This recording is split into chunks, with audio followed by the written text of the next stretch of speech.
Today on Ancient DOS Games, we're finally taking a look at the sequel to the original Commander Keen trilogy known as Commander Keen and Goodbye Galaxy, which is actually a duo of games, starting with the shareware copy, Episode 4, subtitled Secret of the Oracle, followed by the registered copy, which is a 5th episode, known as the Armageddon Machine. Now the 6th episode, Aliens Ate My Babysitter, is its own separate thing that was published on its own in a box, despite running the same engine, and thus I won't be covering that one today since I don't own it. Now the funny thing is that this is another game I completely skipped over as a kid, though I'm not entirely certain why. It's not like I didn't have access to it, but given that I had trouble playing the original Commander Keen as a kid, I think maybe that was a part of what put me off trying the later games, although I did eventually get the Game Boy Color version of Commander Keen, which is kinda lame, so I don't recommend it. But as for this one, it's hard. Like, really hard. Unlike Gods though, the last game I covered, most of the difficulty here comes from the fact that you can't make any mistakes. Just like with prior Keen games, a single mistake can be fatal as you die in one hit. However, there are mitigating factors depending on how you play the game. So even though it's brutally difficult with some options to help keep you going. Also, I need to address this right now, this game does not render properly in every version of DOSBox I've tried. It has to do with some of the weird tricks it's doing to render the screen blazing fast, some of which manifest themselves on real hardware, most notably EGA cards on a faster system. Now, surprisingly, the footage itself will be mostly okay for those of you watching, as DOSBox's capture system actually produced better results than simply rendering to the screen. But that's just something to keep in mind, is that even though it will run in DOSBox, it's gonna feel a bit off. It doesn't affect the gameplay itself, thankfully.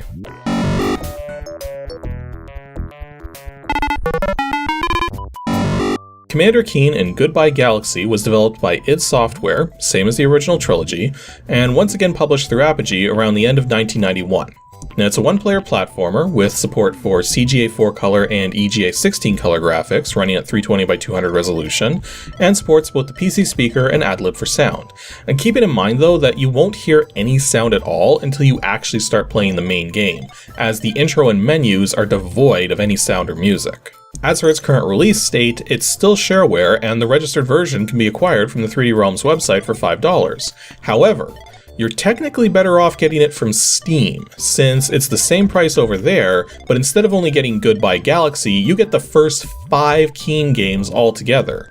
Though that's not the copy I have, so I don't know if the Steam release includes the original DOS executables or not, or which data in particular.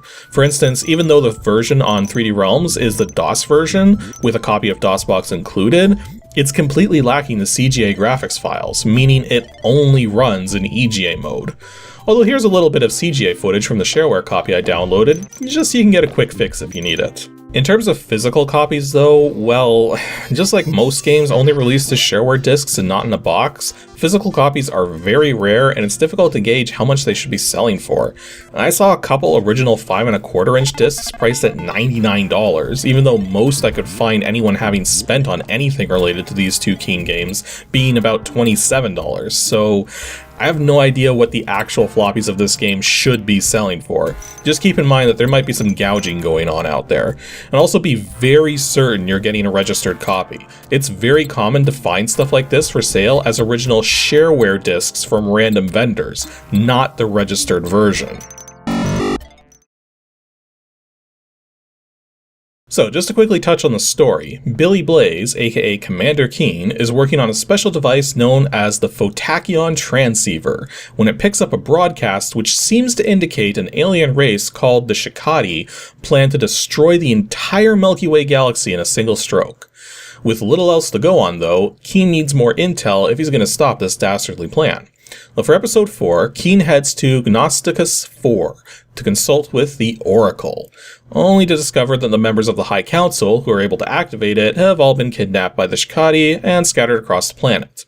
Now once you rescue them and find the location of the Shikati's ultimate weapon, the QED Quantum Explosion Dynamo, episode 5 takes Keen out to that space station-sized device to head through the structure and destroy it from the inside. As with the original Keen games, the gameplay is largely unchanged, despite the graphical overhaul. You still have a regular jump and a pogo jump, as well as your neural stunner, which stuns some enemies for a very long time, some enemies for a very short time, and doesn't work at all on a few enemy types, notably larger targets. The controls are also definable now, and you can set up a separate button for shooting, whereas in the original Keen games, you fired by pressing the jump and pogo keys simultaneously. Though you can still re-enable that functionality here if you want to, as it's kind of necessary if you're going to be playing with a 2-button joystick. The basic gameplay starts off harmless enough, with the first couple of levels being fairly simple, all things considered, but this is a facade to the game's true intentions, as the difficulty ramps up fast. Because of the larger character sprites compared to the original trilogy, you don't get nearly as much warning about things coming in from off-screen as you did in the original Keen, so one of the first enemies that are going to be your bane are these jumping blue fire-breathing balls. The irony being, the balls themselves don't hurt Keen to the touch, unlike some enemies, but they breathe fire almost immediately after getting close to Keen, so it's not like you have a second to discover that fact and end up losing a life and having to restart the level entirely. Run out of lives, and it's game over. No continues. In fact, one of my Patreon supporters, Alex, in reference to this game, asked, "What would you change about the game?" And I have a very simple answer to that. Add a freaking health bar. It doesn't even have to be a big health bar, just 3 hits would be enough, because a lot of the difficulty of the game stems from things happening by accident, not from things being legitimately difficult. It's extraordinarily common to try and do something in this game only for an enemy to appear out of nowhere and kill you in a split second with no chance to react to it. Yet you'll go through that section again, and the enemy isn't even there, since many, though not all enemies, are getting processed at all times regardless of where you are in a level. There's a lot of death traps too, which doesn't help. You can use the up and down directions to look up and down and help spot the safe areas ahead of time, but again, a single slip up and you might be heading towards a spike-filled death. In fact, there's one instance in episode 5 with these purple platforms which are not checking collision properly because just walking slightly on them can cause you to fall straight through. And pretty much everything is deadly to some degree. Except for bottomless pits, as you can walk on them just fine. Wait, what? But, I think my favorite WTF moment was when I found this secret area, and I was like, oh, just time your jump into this pit so you don't hit the spears and you'll get treasure. So, okay, I time it, jump in, and it's a freaking death trap. Why is there a secret area that just leads to death? Well, turns out this is a one-up farm right here. Secrets within secrets, as if you hold against the right wall, you'll enter a little hidden chamber with 2 one-ups. Yes, you have to lose a life to get out of here, but all items in a level respawn when it resets. Plus, when you die, you don't have to try the level again, you can go back to the map.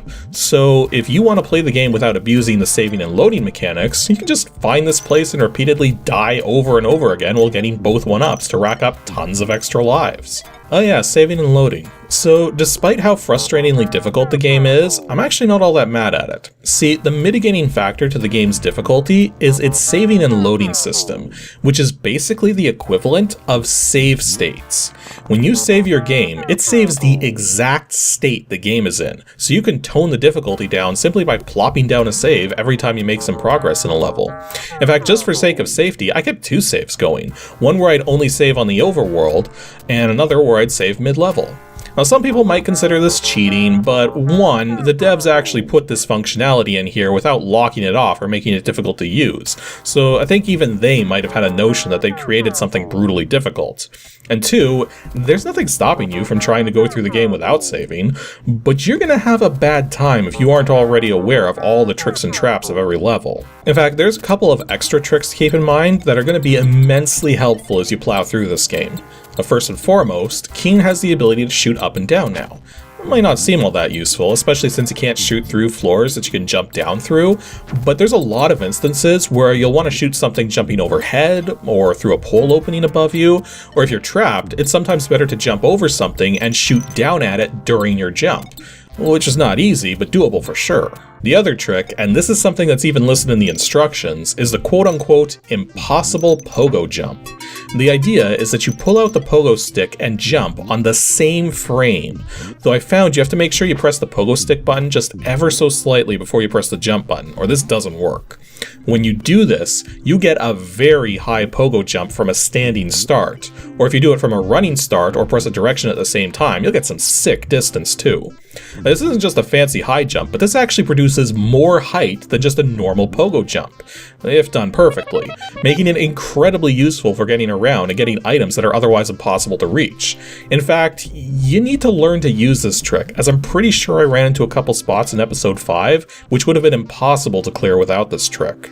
Oh yeah, before I forget, Keen can ledge grab now, which is incredibly useful, as a lot of jumps wouldn't otherwise be possible.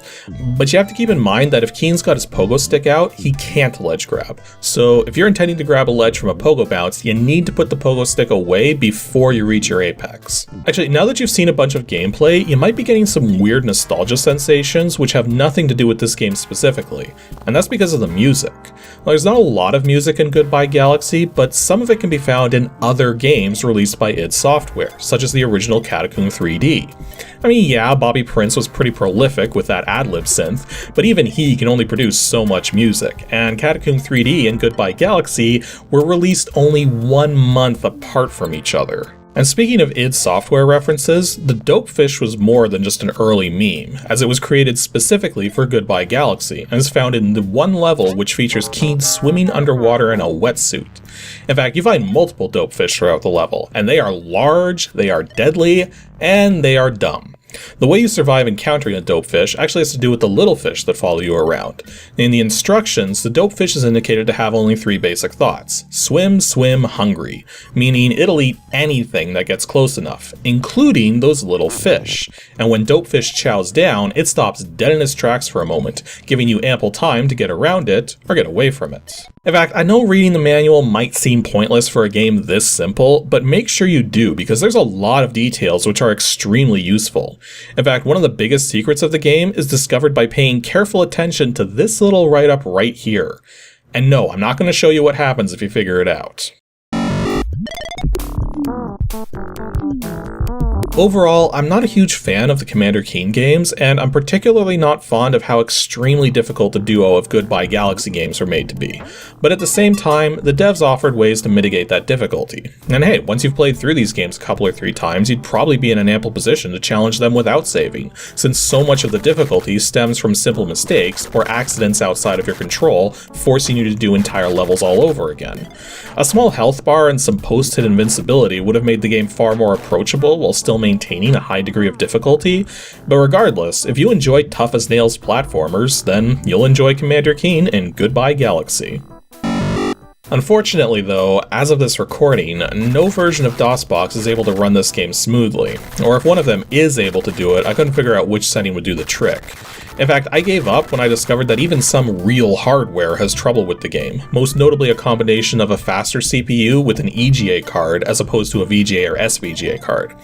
There's a couple in-game options which attempt to fix shaking or apply additional SVGA compatibility, but neither of those really help much in DOSBox. The guys at id were pushing the hardware to its limits, so a lot of what they were trying to do is extremely speed sensitive. Ironically though, DOSBox's internal capture capabilities produced better results than what I was seeing on screen, suggesting part of the problem might be with how DOSBox renders frames to the screen, and that it might have gotten better results using a branch of DOSBox with built-in vertical sync support. But given that vertical sync and DOSBox never played nice together in the past, I wasn't willing to try that. Either way, if you're using a branch of DOSBox with vertical sync support, give it a shot and see how it works for you. And other than that, I recommend a fixed cycles count of 10,000 to keep the game from misbehaving, though it needs to be set much lower, around 2,300, if you want it to work right in a proper EGA mode as opposed to with VGA or SVGA support active. Anywho, that's all for today's episode of Ancient DOS Games. Normally the next video would be an ADG mod video, but I'm actually still deciding what to do next. So if you have any ideas for game mods to cover, or if you want me to dive into how to use specific modding tools, feel free to send your suggestions to adg@pixelships.com, as with all other requests. And then when Saturday, June 6th rolls around, I'll either have an ADG mod video ready to go, or we'll just dive right into another review. Either way, that's when ADG continues, so make sure to stay tuned for whatever it happens to be.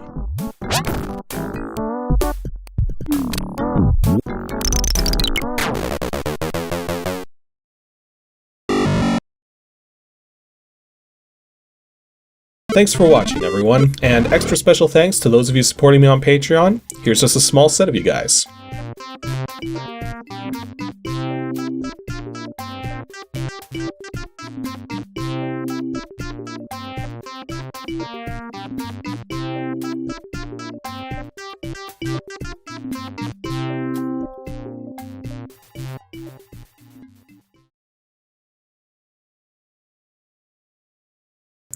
Seems the guys at Apogee weren't the only ones getting inspired by Terminator 2.